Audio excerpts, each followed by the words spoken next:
A friend started a GoFundMe for our kids after my ex died. Now his family wants to control it and lock it in investments while I'm barely surviving. AITAH for wanting access to the money? Trigger warning: self-harm. I will try to keep this sort of neutral, while still attempting to state my side. My ex-husband died by suicide 2 days before Christmas last year. We had 50-50 custody and were in the middle of court decisions for child support, which I was not receiving. We had a decently amicable relationship for the children's sake. A friend of mine mentioned a few days after the event that she had seen a GoFundMe for the kids as well as his funeral expenses. This was news to me, as I had been considering starting one. We had been on the verge of homelessness and food insecure for over 4 years, hence why I was finally going to court for support, and I had no idea how I was supposed to continue working full-time and do all the things with the loss of a 50% parent. I assumed a kind soul had started this GoFundMe as a means to help with my children's immediate needs, like shelter and food. I reposted the link and many of my friends and colleagues donated, up to a fairly large amount. Come to find out, this was started by a friend of his side of the family, and they had not considered my needs in providing for the children at all. His family specifically told me that this would cover his funeral expenses. Had they discussed anything with me, they would find out the VA would cover costs, and then they wanted to start an investment account for my children with the remaining funds. They knew I couldn't pay rent, it was not a secret. They made funeral arrangements of their own and paid from the GoFundMe. I have kept quiet for nearly a year, not fully understanding what was going to happen with the remaining funds, trying to remain amicable, while my boyfriend and his mom have financially supported myself and my 2 kids, and kept me in my rental. This evening I got a text requesting my children's socials as they were going to start the investment account. I drew my boundary. I stated I was willing to discuss this, but seeing as I am currently financially unstable, I'd rather have the money not locked away at this exact moment. I'm not against an investment account, but my children are 9 and 12 and I am now their sole provider until they are 18. I live in the most expensive rental market in the US. I need to get better footing in this current moment before I can think of locking away a significant portion of money.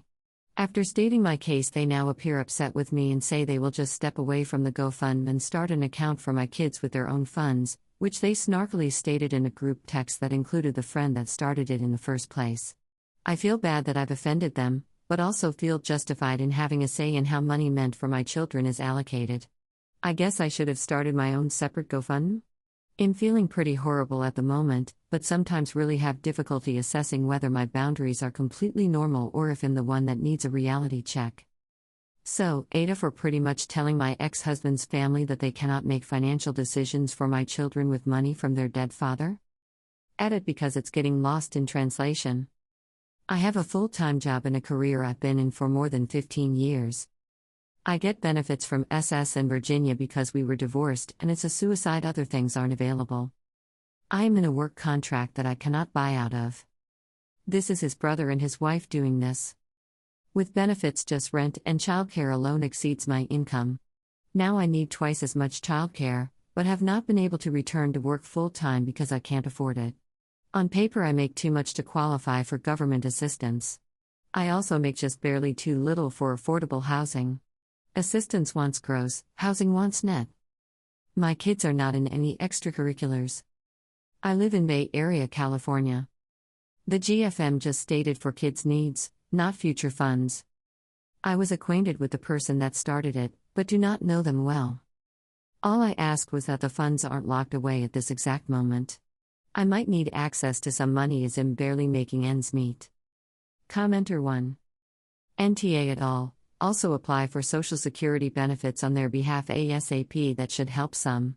You may want to reach out to GoFundMe, advise it's supposed to be your children's benefits, so you should get the money for the kids. Commenter 2. NTA, BC. I wouldn't give my kids' socials to anyone.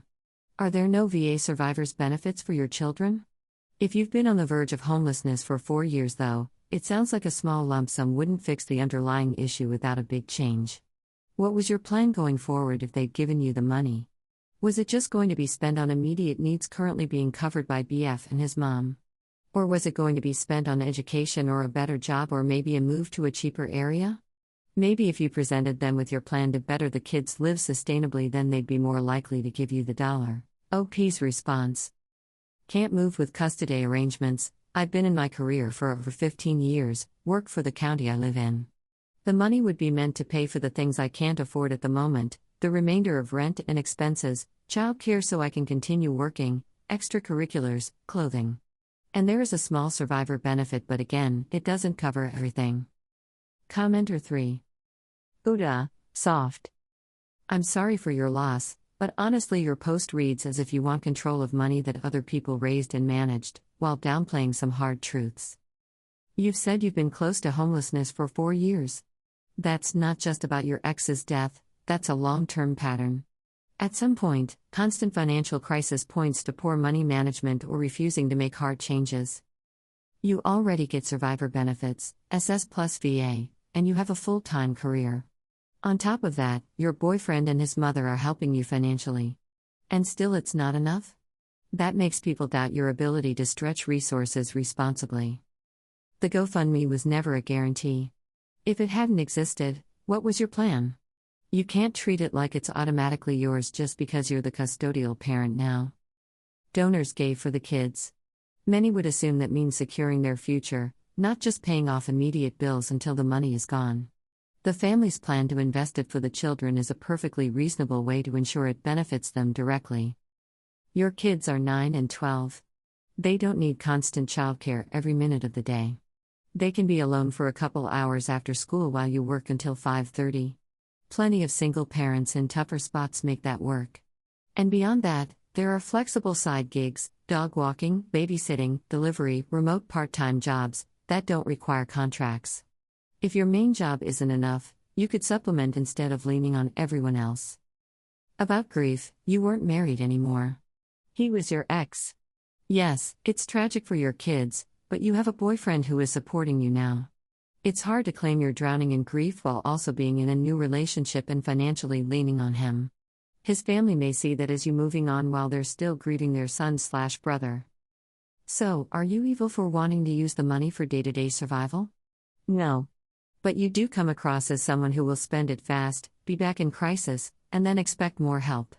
That's why the family doesn't trust you and wants to protect the money for the kids' long-term future. In a perfect world, none of this would have happened. But in this world, I honestly don't blame his family for drawing boundaries.